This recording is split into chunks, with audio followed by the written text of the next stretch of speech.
हमारे नलों में बहुत सूजन है और ये सूजन के कारण हम नेचुरली कंसीव नहीं कर पा रहे हैं। अगर मैं मेडिकल भाषा की बात करूँ तो डॉक्टर्स हमें क्या क्या बताते हैं। आपके ट्यूब्स में बहुत स्वेलिंग है और ये ट्यूब्स काम नहीं कर रही हैं। आपकी ट्यूब सूजन की वजह से चिपक गई हैं और ये काम नहीं कर रही हैं। ट्यूब में बहुत ज़्यादा सूजन होने के कारण ट्यूब के रेशे अंदर से काम नहीं कर पा रहे। इस वजह से या तो आपको ट्यूब में बच्चा ठहरने के चांसेस हैं या फिर आप कंसीव नहीं कर पाएंगे। ट्यूब्स की सूजन को ठीक करने की कोशिश कर सकते हैं पर कोई श्योरिटी नहीं है कि ये ट्यूब्स ठीक हो जाएंगी। ट्यूब्स की सूजन के रहते आपको आईवीएफ करना पड़ेगा। ये वो सारी चीज़ें हैं जो हमारे दिमाग में आती हैं जब हमारी ट्यूब्स में स्वेलिंग आती है और डॉक्टर्स हमें बोलते हैं।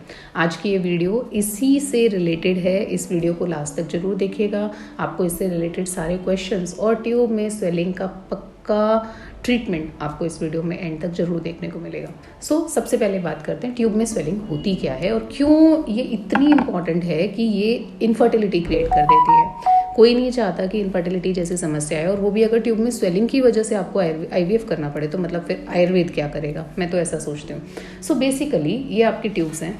ट्यूब्स की ये जो है ये छोटी छोटी, अगर मैं आम भाषा में बोलूँ तो मांसपेशियों की बनी हुई हैं और इसके बीच में एक पैसेज होता है जिसके थ्रू स्पर्म अंदर ट्रैवल करता है। एग यहाँ से अंदर ओवरी से जाता है और ट्यूब्स के अंदर फर्टिलाइज होता है और प्रेगनेंसी होती है। हम बहुत बार बता चुके हैं, कुछ लोगों के लिए नया हो सकता है but this is a basic phenomena. अब ट्यूब में स्वेलिंग आ गई है या ट्यूब डायलेटेड हो गई हैं। डायलेटेड इज अ वर्ड जो मेडिकली लिखा हुआ आता है। ट्यूब्स आर स्वोलन और ट्यूब्स आर डायलेटेड। अगर ऐसा कुछ लिखा हुआ है तो इसका मतलब ये है कि आपकी ये जो ट्यूब्स की जो भी मांसपेशियां कार्टिलेज जैसे बनी हैं वो ट्यूब्स में बहुत ज़्यादा स्वेलिंग आने की वजह से ट्यूब्स अंदर से सूज गई हैं। आम भाषा में क्या बोलते हैं, सूज गई हैं। अब आप ऐसे समझिए कि मेरी ये वाली एक फिंगर है, ये वाली एक फिंगर है, दोनों में स्वेलिंग आ गई है तो ये ट्यूब्स, ये जो फिंगर है इसके बीच का पैसेज जो होगा मैं उसको ओपन कितना भी करूँगी that won't be the normal one जैसा नॉर्मली होना चाहिए। ऐसे करेंगे तो इतना अच्छे से ओपन होगा, स्वेलिंग होगी तो शायद इतना सा ओपन होगा। ये एक बेसिक तरीका आपको आम भाषा में समझाने के लिए। ट्यूब्स की स्वेलिंग है। अब आप ये सोचिए कि अगर आपकी बॉडी में कहीं पे भी स्वेलिंग हो जाती है, इन्फ्लेमेशन हो जाती है तो क्या वो जिंदगी भर रहती है? डेफिनेटली नहीं। तो इसी तरह ट्यूब की स्वेलिंग को भी आप मेडिसिन के माध्यम से रिकवर कर सकते हैं। तो सबसे पहला जवाब, क्या ट्यूब की स्वेलिंग ठीक हो सकती है? यस, ट्यूब की स्वेलिंग ठीक हो सकती है। बात करते हैं ट्यूब की स्वेलिंग के कारण के। रीजंस फॉर ट्यूबल डायलेटेशन और स्वेलिंग्स आर, नंबर 1 PID। आपको किसी भी तरीके का पेल्विक इन्फेक्शन अगर हो गया है तो वो आपकी ट्यूब्स में स्वेलिंग कर सकता है। नंबर 2 ट्यूबरक्लोसिस हुआ था बट आपने प्राइमरी स्टेज पे डिटेक्ट कर लिया तो वो स्कारिंग क्रिएट नहीं किया, ट्यूब ब्लॉकेज नहीं किया, लेकिन ट्यूब में स्वेलिंग क्रिएट कर गया। नंबर 3 आपको कोई भी आंतों का इन्फेक्शन हो गया, पेट का इन्फेक्शन हो गया तो गर्भाशय भी उसी एनवायरनमेंट में है, वहाँ पर सूजन आ सकती है। नंबर 4 आपको यूरिन का सिवियर इन्फेक्शन हो गया तो यूरिन और यूरिन के आसपास का यानी ब्लैडर के पीछे या आगे हमारा यूट्रस और उससे जुड़ी हुई ट्यूब्स, उसमें स्वेलिंग हो सकती है। नंबर 5 यूट्रस के डायरेक्ट इन्फेक्शंस हो जाने, वेजाइनल इन्फेक्शंस हो जाने से कर्ड डिस्चार्ज होना, दही जैसा डिस्चार्ज हो जाना, बहुत ज़्यादा एक्सट्रीम वाटर डिस्चार्ज हो जाना, हाइड्रोसल्पिंग्स हो जाना, इन सब की वजह से आपकी ट्यूब्स में स्वेलिंग आ सकती है। इसके अलावा और रीजंस हो सकते हैं कुछ डिजीजेज जैसे कि एंडोमेट्रियोसिस। तो एंडोमेट्रियोसिस जैसा कि ओसिस उसके नाम के पीछे ही लिखा है कि अगर वहाँ पे कोई भी इन्फ्लेमेशन तो आएगा ही आएगा। तो एंडोमेट्रियोसिस जब यूट्रस में होता है तो यूट्रस के साथ साथ वो ट्यूब्स में भी इन्फ्लेमेशन और स्वेलिंग क्रिएट कर सकता है।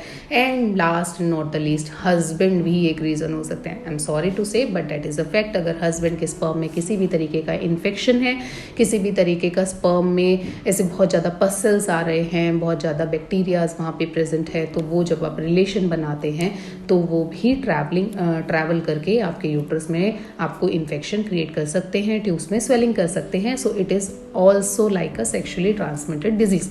नाउ इसके सिम्टम्स क्या आएंगे? सिम्टम्स आने के लिए कुछ चीज़ें तो आप अब खुद ब खुद समझ गए होंगे वीडियो जितने मैंने रीजंस बताए उसके साथ। तो आपको लो इलियक रीजन यानी कि जो हमारा एक वी शेप बनता है लोअर एब्डोमेन में, वहाँ पर आपको पेन हो सकती है, वहाँ पर हमेशा एक डिस्कम्फर्ट फील हो सकता है। रिलेशन बनाने के समय पे जब प्रेशर पड़ता है तो वहाँ पर पेन देता है।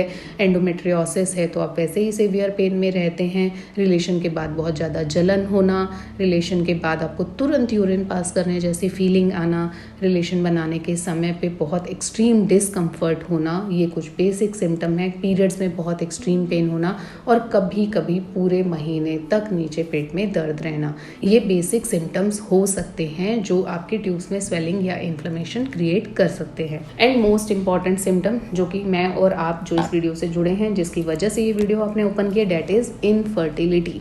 तो अगर इनफर्टिलिटी आपको है तो आप ट्यूब्स की स्वेलिंग को इग्नोर नहीं कर सकते।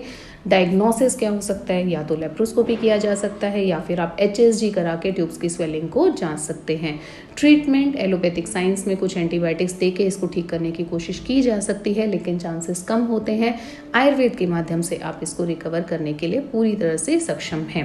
ट्यूबल स्वेलिंग के लिए आयुर्वेद में बहुत सारी हर्ब्स बताई गई हैं जो कि हम आपको ओरली देते हैं, जिससे ये रिकवर हो सकता है। इसके अलावा पंचकर्मा चिकित्सा के माध्यम से, उप पंचकर्मा के माध्यम से, यहाँ पर मैंने आज तक हमेशा पंचकर्मा की बात करती हूँ, आज मैं बात कर रही हूँ उप पंचकर्मा।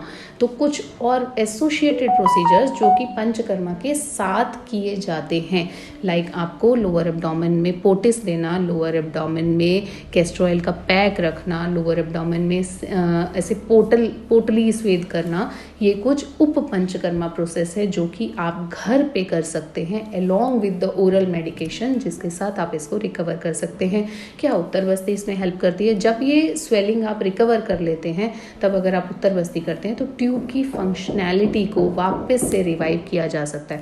बहुत सारे लोग मुझसे पूछते हैं ट्यूब की फंक्शनैलिटी ठीक है या नहीं है, हम ये जांच सकते हैं कि एक वीडियो डेफिनेटली मैं इस बनाऊंगी, लेकिन आज की वीडियो इसी के लिए थी। तो और खान पान में क्या चेंजेस किए जाएं, जो भी बादी वाली चीज़ें होती हैं उसको आप छोड़ दो, क्योंकि मैं आम भाषा की बात कर रही, कॉमन पब्लिक के लिए वीडियो, इसलिए मैं आम वर्ड्स में ही बोलूँगी, आयुर्वेदिक साइंस के वर्ड्स के हिसाब से नहीं। तो जो भी बादी वाली चीज़ें हैं, जो घर में बड़े लोग बोलते हैं कि बहुत बादी वाली चीज़ें खाएंगे तो आम बनेगा तो प्रॉब्लम बढ़ेगी, तो जख्म भरने में दिक्कत होगी, तो बादी वाली चीज़ें मत खाइए। बहुत ज़्यादा तीखा, अचार, खटाई मत खाइए, क्योंकि वो भी इन्फ्लेमेशन क्रिएट करता है। आप एक साथ 10 मिर्ची खा के देखिए, पूरा गले में सूजन आ जाएगी, आप कुछ नहीं कर पाओगे। तो बहुत सिंपल है। तो अपने डाइट को जब भी आप एक प्लेट में खाना रख के बैठते हैं, अगर आपको ऐसी दिक्कत है, आप ज़रूर एक बार इवैल्यूएट कीजिए कि ऐसा खाने से मुझे कोई ऐसी दिक्कत तो नहीं होने वाली है। आपको अपने आंसर्स खुद मिल जाएंगे। तो ऐसी समस्या है, फिर भी मैं आपको बोलूँ तो बहुत ज़्यादा गोभी, राजमा, छोले, कढ़ी, दही, अचार, तीखा, तला हुआ, प्रोसेस्ड फूड, स्पेशली बोल रही हूँ processed food, that is very dangerous, वो मत खाइए, ना कि सिर्फ ट्यूबल स्वेलिंग के लिए बल्कि फॉर इनफर्टिलिटी ऑल्सो। तो इसको अपनाएं। और अगर आपको ट्यूबल डायलिटेशन है तो मैं गारंटी से बोल सकती हूँ, ये वीडियो देखने के बाद आप IVF के लिए नहीं जाएंगे, you will proceed for the natural treatment, क्योंकि ये नेचुरली ठीक हो सकता है। Have a good day.